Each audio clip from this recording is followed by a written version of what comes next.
بسم اللہ الرحمن الرحیم۔ شروع اللہ کے نام سے جو بڑا مہربان اور نہایت ہی رحم کرنے والا ہے۔ تمام حضرات درود شریف پڑھیں بھائی۔ اللہم صلی علی محمد وعلی آل محمد کما صلیت علی ابراہیم وعلی آل ابراہیم انک حمید مجید۔ اللہم بارک علی محمد وعلی آل محمد کما بارکت علی ابراہیم وعلی آل ابراہیم انک حمید مجید۔ آج اسلامی سال 9 ہجری کا پہلا دن ہے جس کو یکم محرم کہا جاتا ہے۔ اسلام کا جو یہ سال ہے، ہجری کا سال، اس کی دونوں مہینے، جو آخری مہینہ ہے ذی الحج کا اور جو پہلا مہینہ ہے محرم کا، دونوں مہینوں میں سب سے بڑی خاصیت یہ ہے کہ آخری مہینہ بھی قربانی کا مہینہ ہے اور پہلا مہینہ بھی جو ہے وہ قربانی کا درس دینے والا مہینہ ہے۔ پہلی محرم میں ہمارے جتنے آج کل ماشاءاللہ سوشل میڈیا کے مفسرین ہیں، جن کو عرف عام میں اگر سوشل میڈیا کے مفتی کہہ دیا جائے، تو ماشاءاللہ صبح سے ہی روزانہ کسی نہ کسی ایک معاملے کو لے کے فتویٰ گری کا بازار جو ہے وہ گرم ہو جاتا ہے، اور اتنے مشغول ہوئے میں آج صبح دیکھ رہا تھا کہ بہت سارے لوگ ایک دوسرے کو کچھ نصیحت کر رہے ہیں، کچھ دعائیں لکھ رہے ہیں۔ کوئی کہہ رہا ہے کہ نئے سال کی مبارکباد دینی جائز نہیں ہے، کوئی کہہ رہا ہے جائز ہے،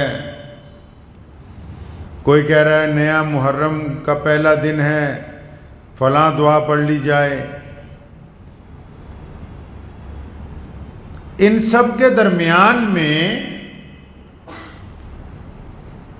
اگر تنقیدوں سے ہٹ کے ہم اپنی روایات کو دیکھا کریں،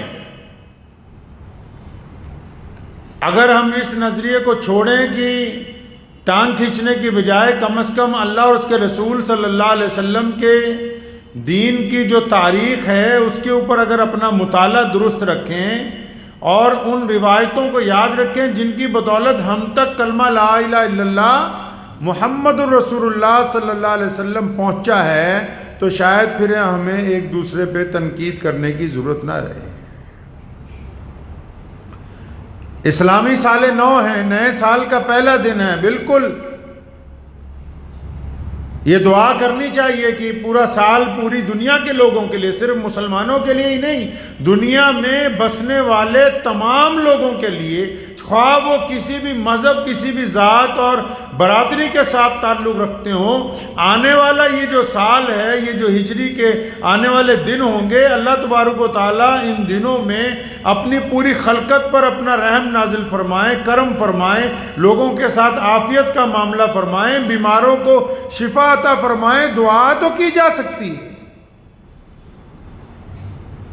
اور ایسی ہی نیک دعائیں کرنی بھی چاہیے، لیکن اس کے ساتھ ساتھ میں ان لوگوں کو یہ یاد دلانا چاہتا ہوں کہ اتنا بڑا دن ہے، یہ محرم کی یکم تاریخ ہے، پہلی محرم ہے، پہلا دن ہے، اور تمہیں یہ یاد ہی نہیں کہ آج وہ دن ہے کہ پیارے نبی حضرت محمد رسول اللہ صلی اللہ علیہ وسلم نے جن کے لیے فرمایا کہ اگر میرے بعد کوئی نبی ہوتا تو یہ شخص ہوتا، جن کے بارے میں یہ کہا گیا کہ یہ جہاں سے گزر جائیں شیطان اس راستے سے نہیں گزرتا، جن کے بارے میں اللہ نے کہا کہ جو زمین پر یہ چاہتے ہیں میں خدا آسمان پر وہی چاہتا ہوں جن کی وجہ سے مقام ابراہیم پر نماز ادا کرنے کا حکم دیا گیا، جن کو تمام صحابہ اکرام جتنے بھی 1,24,000 صحابہ ہیں وہ تمام کے تمام اللہ کے نبی صلی اللہ علیہ وسلم کے مرید ہیں، اور جن کو اللہ کے نبی علیہ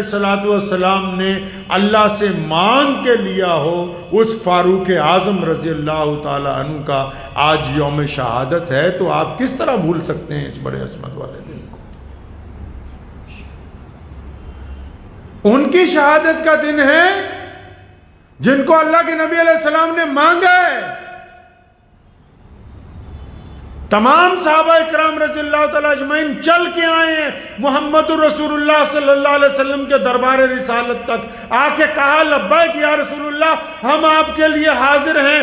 اور یہ عمر فاروق رضی اللہ تعالیٰ عنہ کو اللہ نے اتنی بڑی عزت سے نوازا کہ محمد رسول اللہ نے مکہ مکرمہ میں اپنے دونوں ہاتھ اٹھائے اور اللہ سے دعا کی کہ یا اللہ، آپ اگر عمر کو اسلام کی دولت عطا فرما دیں، میں چاہتا ہوں کہ عمر جو ہے وہ ہمارے ساتھ شامل ہو جائیں۔ اس سے بڑی خوش قسمتی کی بات کیا ہو سکتی ہے؟ جو مسلمانوں کے دوسرے خلیفہ بنے،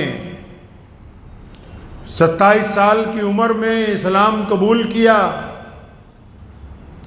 اور بالکل نبی علیہ السلام کی زندگی کے مطابق ایک ایک لمحہ گزارا، اور 63 سال کی عمر میں 10 سال 6 مہینے 4 دن اپنی خلافت کا عرصہ مکمل کرنے کے بعد جام شہادت نوش کرتے ہوئے نبی اکرم صلی اللہ علیہ وسلم کے روضہ مبارک کے اندر جا کے آرام فرما ہیں۔ تو آج یکم محرم کے دن جو اتنی بڑی شہادت ہوئی، یکم محرم کے دن سیدنا عمر رضی اللہ تعالیٰ عنہ کی شہادت کا واقعہ ہوا، اس عمر کی شہادت کا واقعہ کہ جن کے قدم قدم کے اوپر غیر مسلم مقررین نے، غیر مسلم بادشاہوں نے، غیر مسلم بڑے بڑے تاریخ داروں نے یہ لکھا ہے کہ آج بھی دنیا میں اگر کوئی انصاف سے حکومت کرنا چاہتا ہے تو سیدنا عمر بن خطاب رضی اللہ تعالیٰ عنہ کی زندگی کو پڑھ لے،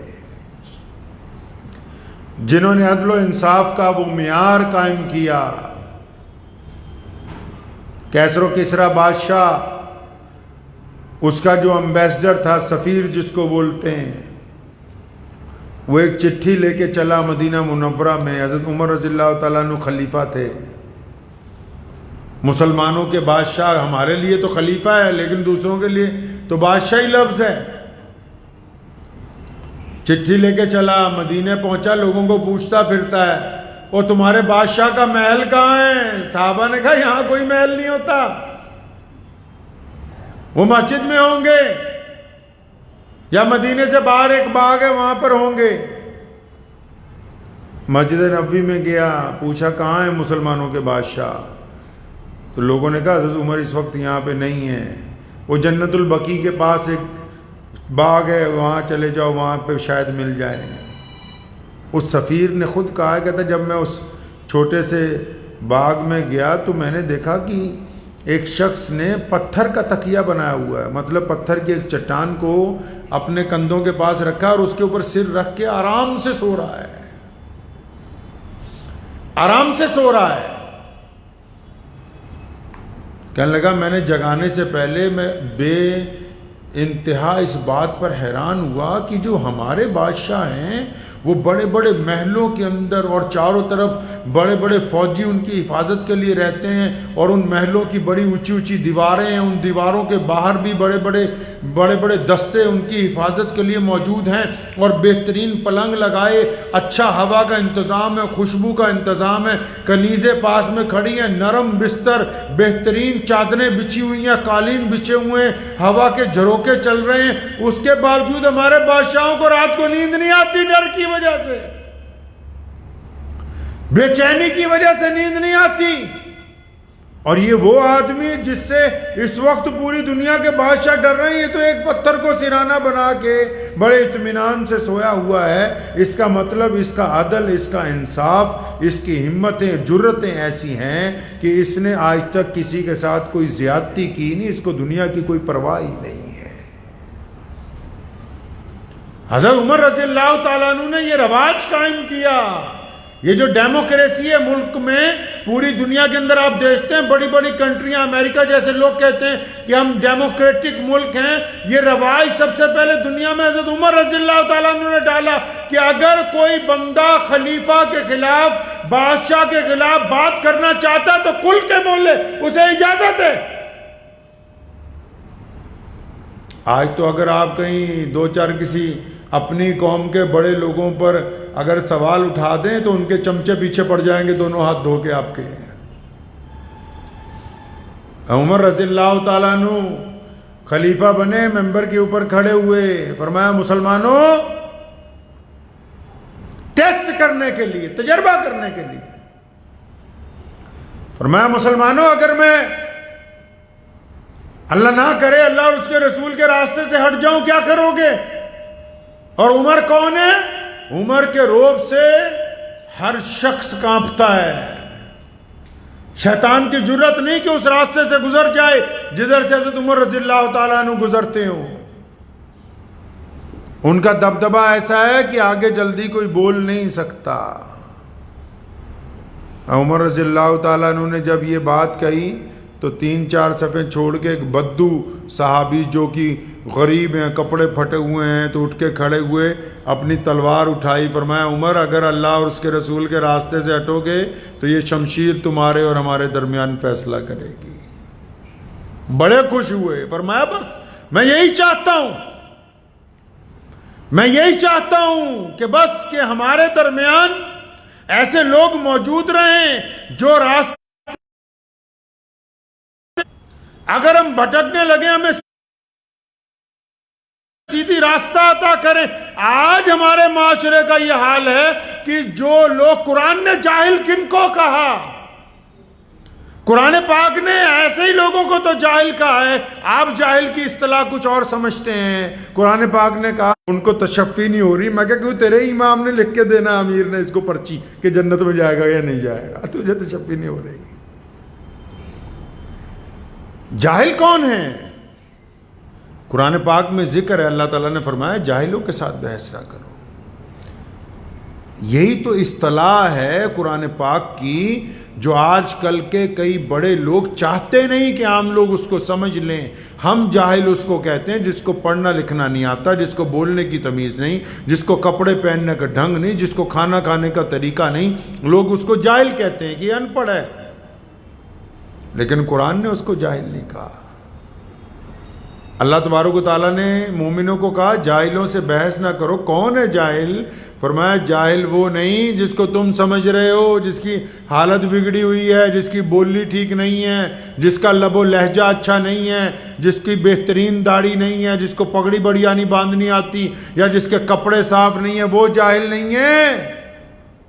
جاہل وہ ہے جس کی بڑی بڑی ڈگریاں دیواروں پر لگی ہوئی ہیں، عالی شان کمروں میں بیٹھا ہے، گول تکیوں پر ٹیک لگائے ہوئے، مرید آگے دوزانوں ہو کر بیٹھے ہوئے ہیں۔ جاہل وہ ہے جو بالکل اونچے عہدے پر بیٹھا ہے لیکن اپنی غلط بات منوانے کے لیے اپنی طاقت کے ذریعے پنچایت میں اڑ جاتا ہے۔ قرآن نے کہا کہ یہ جاہل ہے، اس کے ساتھ بحث نہ کرو۔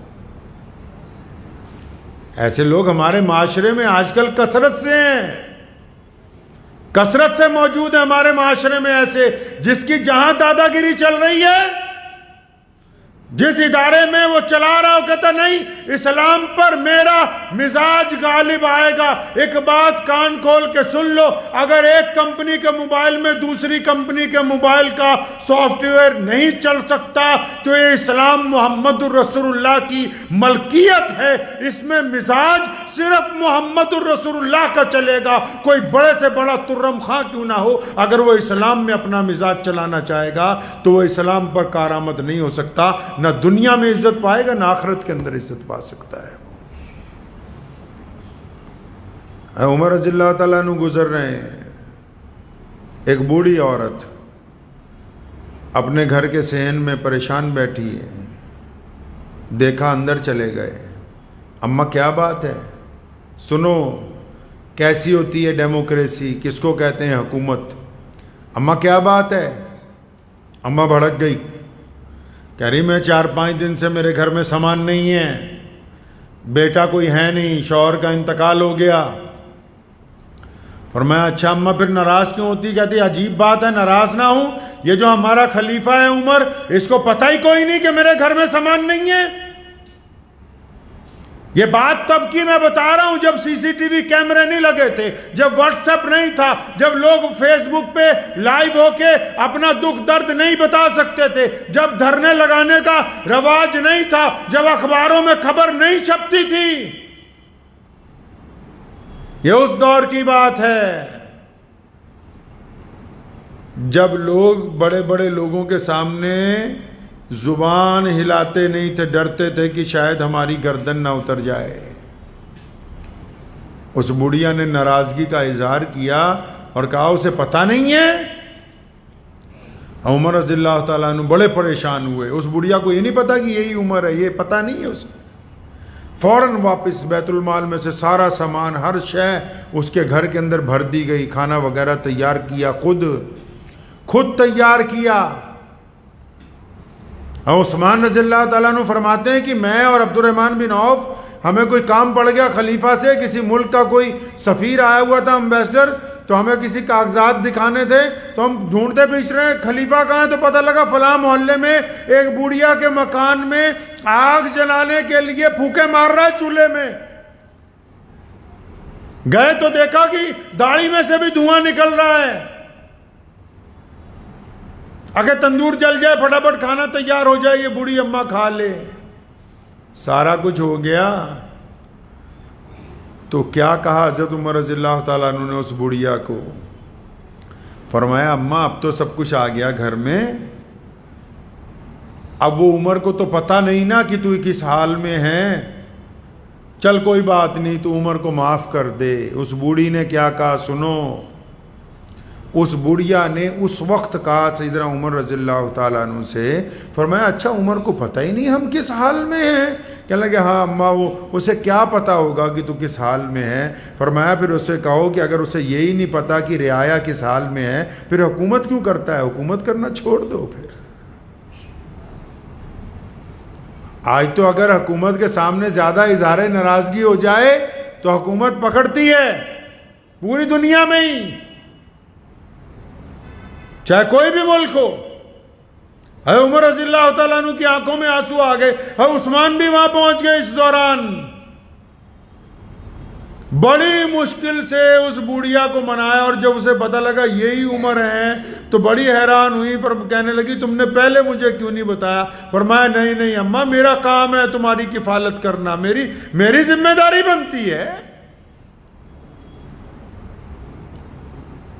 پوری دنیا کے اندر حضرت عمر رضی اللہ تعالیٰ عنہ کے دور میں مسلمانوں نے فتوحات حاصل کی ہیں، اس کے باوجود رات کو مدینہ المنورہ میں باہر گشت کیا کرتے تھے۔ ایک دن گئے مدینہ منورہ کے باہر، دیکھا کہ ایک بندہ پریشان کھڑا ہے، پوچھا کیا بات کرا؟ باہر دیش سے آیا ہوں، میری بیوی میرے ساتھ میں ہے، تو اس کے بچہ ہونے والا ہے، پریشان ہے وہ۔ تو اس سے 2-3 باتیں کی، تو جو پریشان بندہ ہوتا ہے وہ ذرا بے رخی سے بولا، کچھ نہیں کہا۔ گھر پہ آئے، اپنی اہلیہ کو رات کو اٹھایا، رات کو اپنی بیوی کو اٹھایا، فرمایا چل مدینے سے باہر جنت لٹ رہی۔ سارا سامان اکٹھا کیا، بیوی کو لے کے پہنچ گئے اس بندے کے پاس، اس کے پاس زمین پر ہی بیٹھ گئے، باتیں کرنے لگے، حال احوال پوچھنے لگے اس کا۔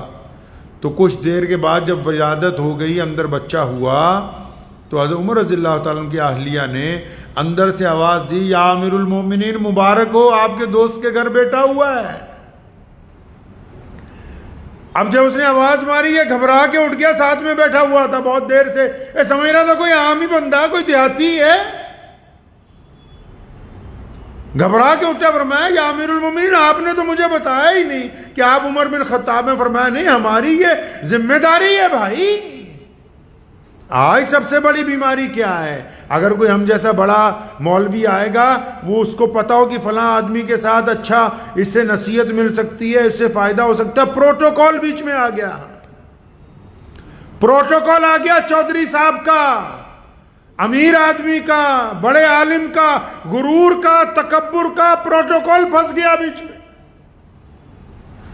پروٹوکول کی بیماری نے ان کو اسلام سے دور کر دیا۔ یہ چاہتے ہیں، ان کو پتہ ہے کہ فلاں جگہ سے ہمیں دین کا فائدہ ہو سکتا ہے، ہمیں اچھی نصیحت مل سکتی ہے، ہمیں فیض حاصل ہو سکتا ہے، کہ لیکن نہیں، ارے ہم تو بہت بڑے ترم خاں ہیں، ہم اس کے پاس جائیں گے۔ عمر رضی اللہ تعالیٰ عنہ نے اپنی خلافت کے اندر سب سے زیادہ جس بات کو سمجھایا مسلمانوں کو، فرمایا کہ پروٹوکول کیا ہوتا ہے۔ عید کے دن نماز پڑھنے کے لیے جانے لگے، اپنی اہلیہ کو بولا جوتے لاؤ، کہنے لگی اتنی گانٹھیں لگ گئی اس جوتے میں کہ اب یہ جڑ نہیں سکتا۔ خلیفہ ہے مسلمانوں کا، 65 لاکھ مربع میل کی حکومت ہے، 65 لاکھ مربع میل، 65 لاکھ مربع میل کے حکمران نیچے ہیں، قلم دوات لے کے روز گورنر بناتے ہیں، اتارتے ہیں، روزانہ حکومتوں کے فیصلے ہوتے ہیں عمر فاروق کے قلم سے۔ بے انتہا مال آ رہا ہے پوری دنیا میں سے مدینہ منورہ، 65 لاکھ مربع میل کا حکمران ہے، اور اپنی ذات کے لیے کچھ بھی نہیں۔ جب بھی کسی نے کہا نا، عمر رضی اللہ تعالیٰ عنہ کا ایک لفظ بڑا پیارا ہے، اب تنقید کرنے والوں کو تو فرصت ہی نہیں کہ مبارکباد دی یا نیا دی، تم اس تنقید میں کیسے بھول گئے کہ آج سیدنا عمر رضی اللہ تعالیٰ عنہ کی شہادت کا دن ہے۔ اس عمر کی شہادت کا دن ہے رضی اللہ تعالیٰ عنہ، جن کو محمد رسول اللہ نے مانگا ہے، اور جن سے محمد رسول اللہ کو پیار ہے، جن سے محمد رسول اللہ کو عشق ہے، جن کے بارے میں رسول اللہ صلی اللہ علیہ وسلم نے مسجد نبوی میں ایک دن داخل ہوئے، دائیں طرف ابو بکر، بائیں طرف عمر، دونوں کا ہاتھ محمد رسول اللہ نے پکڑا اور میرے فرمایا میرے صحابہ ادھر دیکھو، کل قیامت کا دن ہوگا، میں ابو بکر اور عمر اسی طرح تمہیں نظر آئیں گے آج جس طرح مسجد نبوی کے اندر نظر آ رہے ہیں۔ تو ننگے پاؤں چل پڑے، ننگے پیر چل پڑے عمر رضی اللہ تعالیٰ عنہ عیدگاہ کی طرف۔ راستے میں کئیوں نے ٹوکا، یا امیر المومنین جوتا، اور فرمایا جوتے کی تو خیر ہے، اگر کوئی بات شریعت کے خلاف ہوئی ہو تو وہ بتایا کرو، اگر کوئی بات ایسی لگتی ہو جو محمد رسول اللہ صلی اللہ علیہ وسلم کے حکم سے میل نہ کھاتی ہو وہ بتایا کرو۔ جب کسی نے کہا کہ اے عمر آپ کا بڑا دبدبہ ہے، اللہ نے بڑی عزت عطا کی، اللہ نے آپ کو بڑی شان عطا کی ہے، ایک بڑی پیاری سی بات بار بار کہتے تھے، اور فرمایا میں تو کچھ نہیں بھائی، میں تو اونٹ چرانے والے کا بیٹا ہوں، یہ جو کچھ ہے محمد رسول اللہ صلی اللہ علیہ وسلم کی غلامی کا ہے۔ حج کرنے کے لیے گئے، فتویٰ مولویوں کو کہتا ہوں عمر رضی اللہ تعالیٰ عنہ نے بھی پیدل حج کیا ہے، حج کرنے کے لیے گئے، ایک میدان میں مکہ مکرمہ کے پاس ایک درخت کو لپٹ گئے، کچھ یاد آ گیا، آنکھوں میں آنسو آ گئے، لوگوں نے پوچھا ہے عمر کیا بات یاد آ گئی؟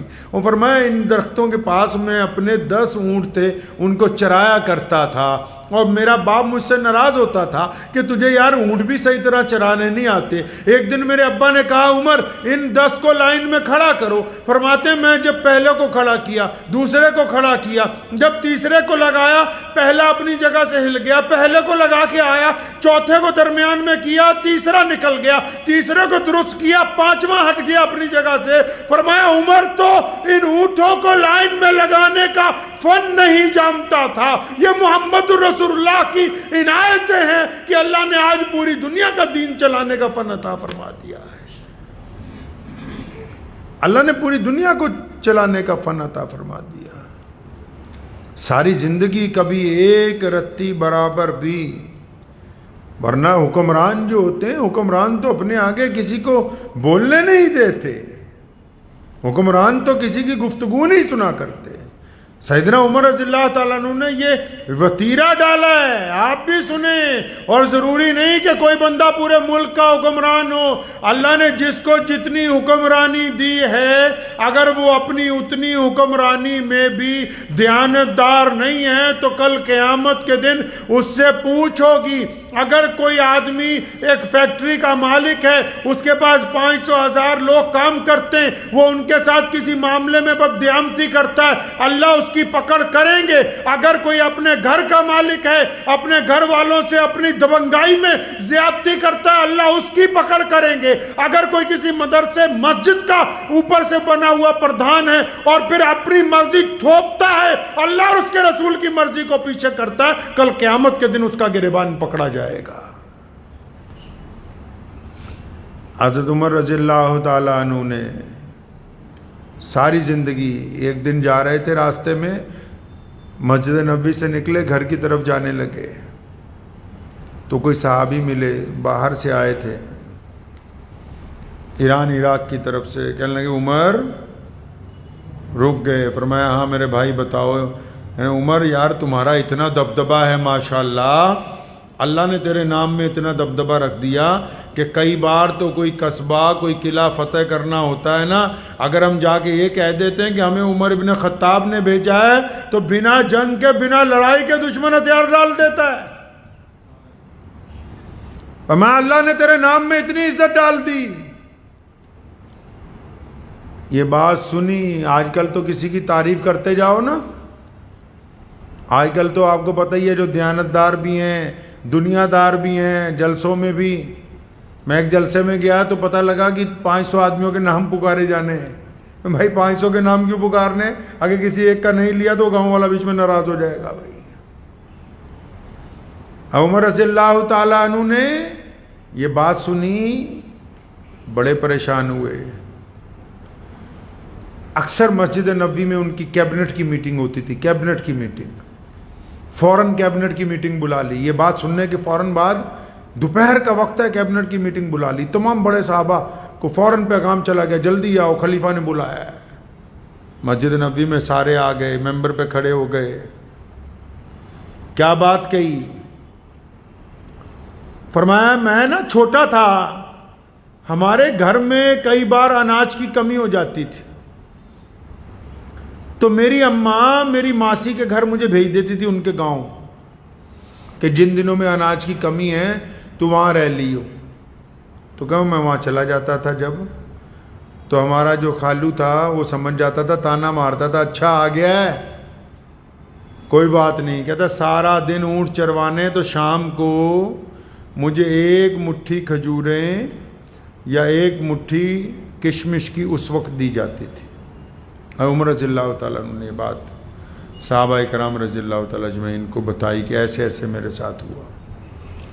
سب بڑے ہیں تسلی کے ساتھ سنتے رہے۔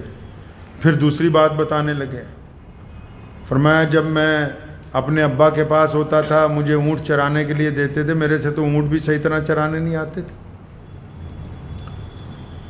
تو یہ بھی قصہ سنا دیا، سب نے سنا، اچھا ٹھیک ہے۔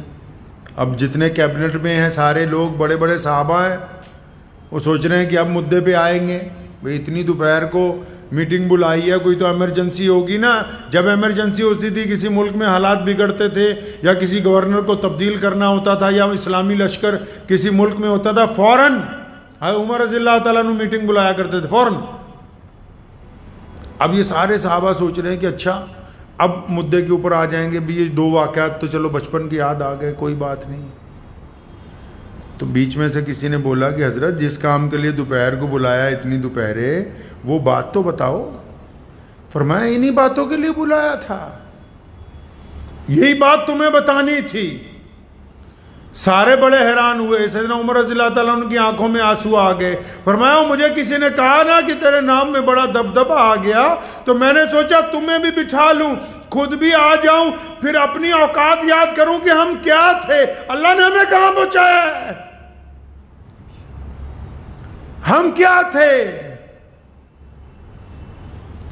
آج کے دور کے اندر بیماری تو سب سے بڑی یہی لگی ہوئی ہے، ہر آدمی چاہتا ہے کہ نہیں میں اپنی حیثیت سے بہت آگے کے بڑھ کی بات کروں۔ بھائی میں تو بہت آگے کی بات کرنا چاہتا ہوں، جن کی کسی وزیر سے، کسی وزیر اعلیٰ سے کبھی سلام دعا بھی نہ ہوئی ہو، وہ بھی مجلس میں بیٹھ کے گفتگو کریں گے کہ تو کہیں گے ہاں 5-7 وزیر اعلیٰ تو ہمارے دوست ہی ہیں، تم بتاؤ کوئی کام نکلوانا ہے تو تمہارا نکلوا دیتے ہیں۔ لوگ جھوٹی شان کی وجہ سے ہلاک ہو رہے ہیں، جھوٹی شان کی وجہ سے رشتے برباد ہو رہے ہیں، جھوٹی شان کی وجہ سے کاروبار برباد ہو رہے ہیں، لیکن نہیں کہ نہیں ہم تو پھنسے ہوئے ہیں، تو ہم تو بھول ہی گئے کہ ہم ہیں کیا، ہم کیا ہیں بھائی، ہم کچھ نہیں ہیں۔ یہ جتنی عزتیں ہمارے پاس ہیں پوری دنیا کے اندر، جس بھی رنگ اور نسل کے مسلمان ہوں، یہ صرف اور صرف محمد رسول اللہ صلی اللہ علیہ وسلم کی عطا کرتا ہے۔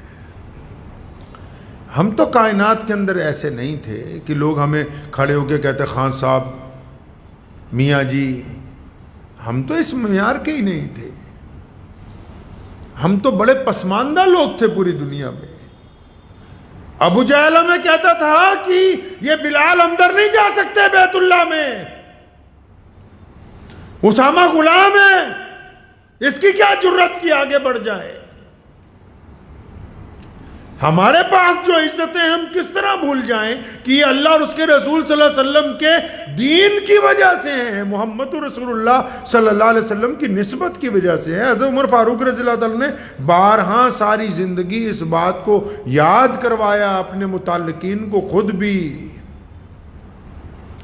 ایسے آدمی کا یوم شہادت ہے، اور شہادتیں جو لوگ بھول جاتے ہیں ان کا وجود نہیں رہتا، یاد رکھنا ہمیشہ۔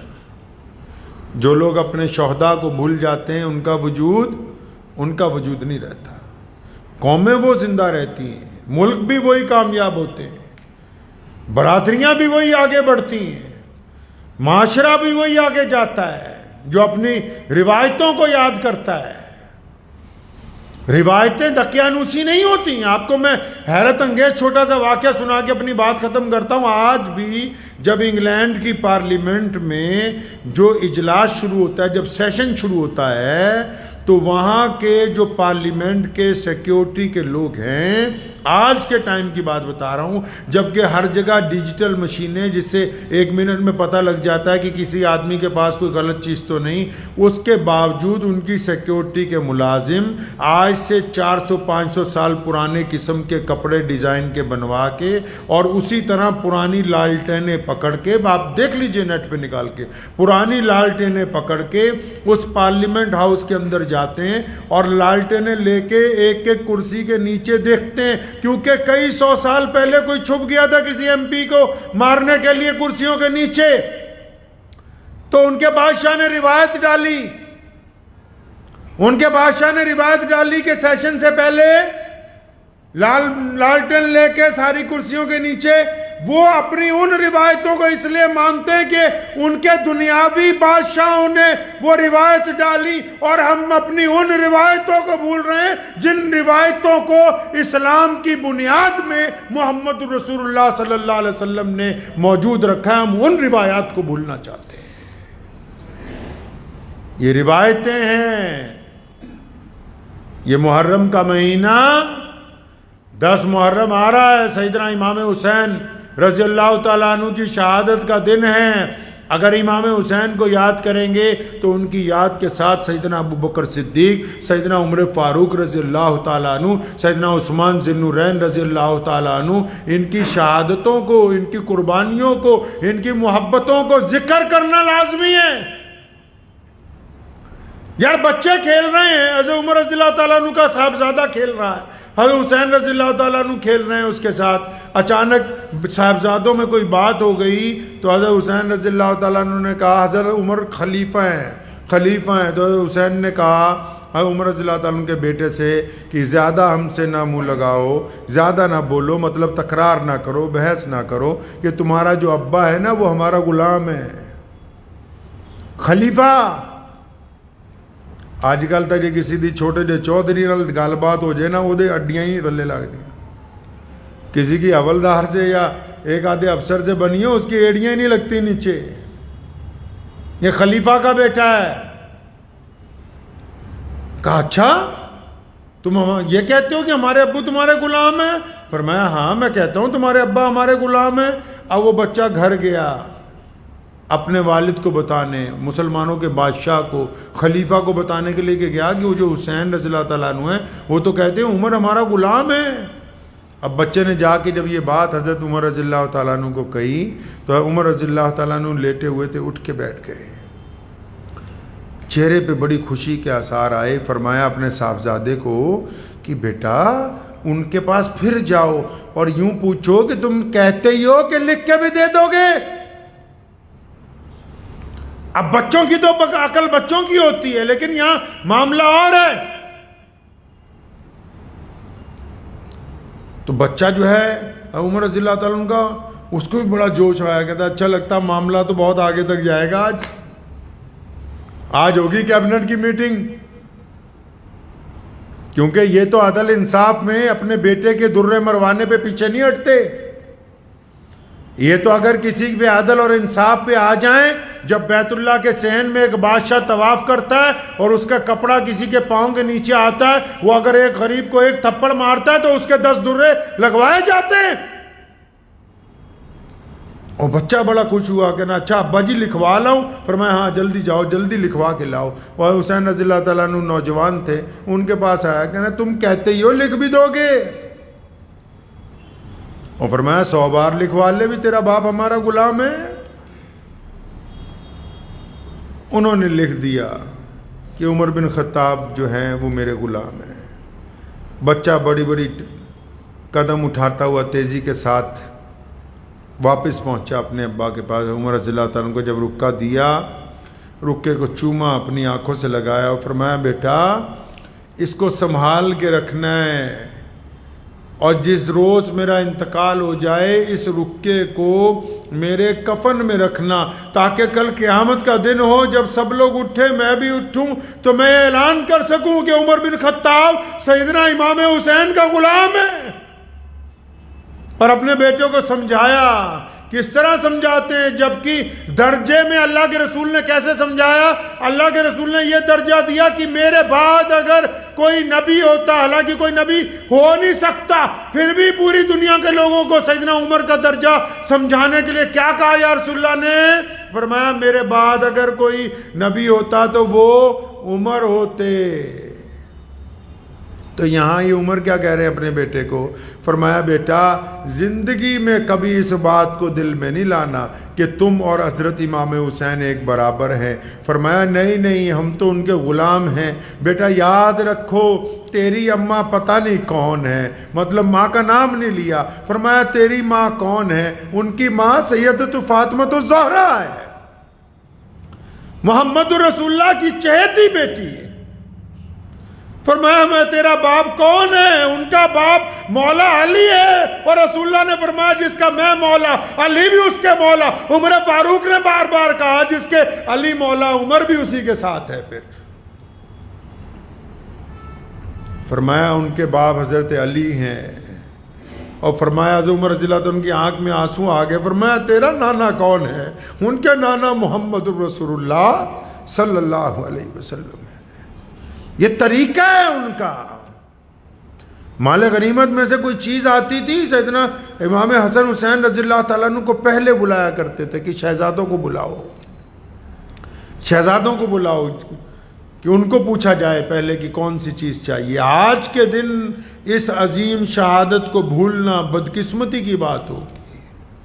اپنی آنے والی نسلوں کو ہمیشہ اس بات کو یاد دہرائی جانی چاہیے، یاد دہانی کروانی چاہیے کہ امیر المومنین، خلیفۃ المسلمین، مراد رسول حضرت عمر بن خطاب رضی اللہ تعالیٰ عنہ کی شہادت کا دن ایک محرم کا دن، مسلمانوں کے لیے بڑی ہی روایتوں کو قائم کرنے کا دن، ان کی سیرت کو بیان کرنے کا دن، ان کے کردار کو اپنی قوم کے اندر دہرانے کا دن، ان کی باتوں کو ذہن نشین کرنے کا دن۔ یہ دن ہمیں اس بات کے لیے پابند کرتا ہے کہ رسول اللہ کی اتباع اگر ہو تو سیدنا عمر رضی اللہ تعالیٰ عنہ کے طریقے پر ہونی چاہیے۔ عمر اپنے معاملات میں سخت تھے لیکن دین کے معاملات میں سخت نہیں تھے۔ پوری کائنات میں ہر ذرہ جو ہے سیدنا عمر رضی اللہ تعالیٰ عنہ کے لیے سلام پیش کرتا ہے۔ آپ کو پتہ ہے محمد رسول اللہ صلی اللہ علیہ وسلم نے فرمایا کہ جبریل جو ہیں اگر میرے عمر کی تعریف کرنے لگے، سیرت بیان کرنے لگے، 950 سال چاہیے۔ فرمایا عمر ابو بکر کی نیکیوں میں سے ایک نیکی ہے۔ فرمایا عمر جس گلی سے گزر جائے اس راستے سے شیطان نہیں گزرتا۔ فرمایا عمر کو میں نے اللہ سے مانگ کے لیا ہے۔ تو آج کا دن جو ہے یہ حضرت عمر رضی اللہ تعالیٰ عنہ کی شہادت کا دن ہے، بہت بڑا دن ہے۔ آج کے دن کی ان روایتوں کو بالکل آنے والی نسلوں کے لیے محفوظ کرنا، بالکل میں یہ گزارش کرتا ہوں بار بار خاص کر سوشل میڈیا کے لوگوں سے کہ جتنا زور ہم لوگ آپس میں مسئلے مسائل پہ ایک دوسرے کی تنقید کے اوپر لگاتے ہیں، اگر سیرت النبی صلی اللہ علیہ وسلم کے اوپر لگایا جائے، حضرات صحابہ کرام رضی اللہ تعالیٰ عنہ اجمعین کی زندگیوں کو تلاش کیا جائے، حضرات صحابہ کرام رضی اللہ تعالیٰ عنہ کے عشق اور محبت کے واقعات کو بیان کیا جائے، تو اس کا خاطر خواہ فائدے جو ہیں وہ پوری دنیا کے اندر لوگوں کو ہوں گے۔ دعا کیجئے کہ اللہ تعالیٰ مجھے بھی اور آپ سب کو ان باتوں پہ عمل کی توفیق عطا فرمائے۔ وآخر